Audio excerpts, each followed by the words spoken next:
கர்த்தருடைய பரிசுத்த நாமம் மகிமைப்படுவதாக. செய்திக்காக கொடுக்கப்பட்டதான தலைப்பு உனக்குள்ளதை பற்றி கொண்டு வெளிப்படுத்தின விசேஷம் 3ஆம் அதிகாரம் 11ஆம் வசனம். நன்றாய் நாம் கவனித்துக் கொள்ள வேண்டும். நமக்கு கொடுக்கப்பட்டிருக்கிற கிருபைகளையும் வரங்களையும் அபிஷேகத்தையும் தாளந்தையும் ஊழியத்தையும் அநேக விதங்களில் ஆண்டவர் ஒவ்வொருவருக்கும் பாரங்களையும் கொடுத்து நம்ம ஊழிய பாதையில் அழைத்திருக்கிறார், தெரிந்தெடுத்திருக்கிறார், பிரித்தெடுத்திருக்கிறார். ஆகையினால வேதம் தெளிவாக சொல்லுது, உனக்குள்ளதை வேறு எவரும் எடுத்துக்கொள்ளாதபடிக்கு உனக்குள்ளதை பற்றி கொண்டிருக்க பழகு அப்படின்னு சொல்லிட்டு. வெளிப்படுத்தின விசேஷம் 2ஆம் அதிகாரம் 25 பார்க்கும்போது உங்களுக்குள்ளதே நான் வருமானம் பற்றி கொண்டிருங்கள் அப்படின்னு சொல்லிட்டு வேதம் சொல்லுகிறது. அடுத்ததாக வேதத்தில் நம்ம பார்க்கும்போது 4 நபர்கள் பற்றி கொள்ளாதவர்கள் இருக்கிறாங்க. யாருன்னா வஸ்திராஜாத்தி, தாவீது ராஜா, சிம்சோன், ஏசா. வஸ்திராஜத்தை நம்ம பார்க்கும்போது தனக்கு கொடுக்கப்பட்ட உயர்வை கனத்தை அவள் கனவீனப்படுத்தினதுனால அவளுடைய ராஜாத்தி பதவியிலிருந்து அவள் தள்ளப்படுகிறாள். அடுத்ததாக பார்க்கும்போது சிம்சோன் கர்த்தருடைய ஆவியானவரால் ஏவப்பட்ட ஒரு மனுஷன். அவனுடைய லைஃப் ஹிஸ்டரியை பார்க்கும்போது அவன் மாம்சத்துக்குள்ளாக போகிறான். தெளிலால் பின்னாடி உலகத்துக்கு பின்னாடி போனதுனால அவனுடைய லைஃபே அவன் ஸ்பாயில் பண்ணிடுறான். அவனுடைய கண்கள் பிடுங்கப்பட்டது. லாஸ்ட்ல அவன் தேவனை நோக்கி கூப்பிட்டான். ஆண்டவர் அவனுடைய சத்தத்தை கேட்டார். அடுத்ததான் நம்ம பார்க்கும்போது தாவீது உப்பரிக்கையின் மேல் உலாவி கொண்டிருக்கும் போது குளிக்கிற ஒரு ஸ்திரீயை கண்டான். அப்போ என்ன பண்ணுறான், அவன் பாவம் செய்ய தூண்டப்படுகிறான்.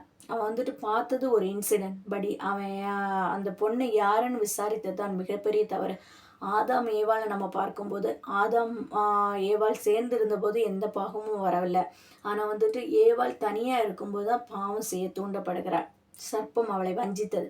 அதே போலதான் இந்த தாவீதும் என்ன பண்ணுறான், பாவம் செய்ய தூண்டப்படுகிறான். அதை யாரால அவன் உணர்த்தப்படுகிறான்னா, நாத்தான் தீர்க்கதரிசினால் உணர்த்தப்படுகிறான். அவன் ஆண்டவரை நோக்கி மன்னிப்பு கேட்கிறான். சங்கீதம் 51 நம்ம பார்க்க முடியும். அவன் அநேக சூழ்நிலைகளை அபிஷேகத்தை இழந்து போனான். அதை திரும்ப பெற்றுக்கொள்ள நேர்ந்தது. அடுத்த நாம பார்க்கும்போது ஏசா ஒரு நேர கூழுக்காக அவன் என்ன பண்ணுறான், தன்னுடைய சேஷ்ட புத்திர பாகத்தை இழந்து போனான். அடுத்தும் பார்க்கும்போது அவன் தகப்பனுடைய ஆசீர்வாதத்தையும் இழந்து போனான். உலக ஆசைக்காக, உலக ஆசீர்வாதங்களுக்காக, உலக டெம்பரரியான பிரச்சனைகளுக்காக நம்ம என்ன பண்ணுறோம், தேவ ஆசீர்வாதத்தை இழந்து விடக்கூடாது தெய்வ பிள்ளையே.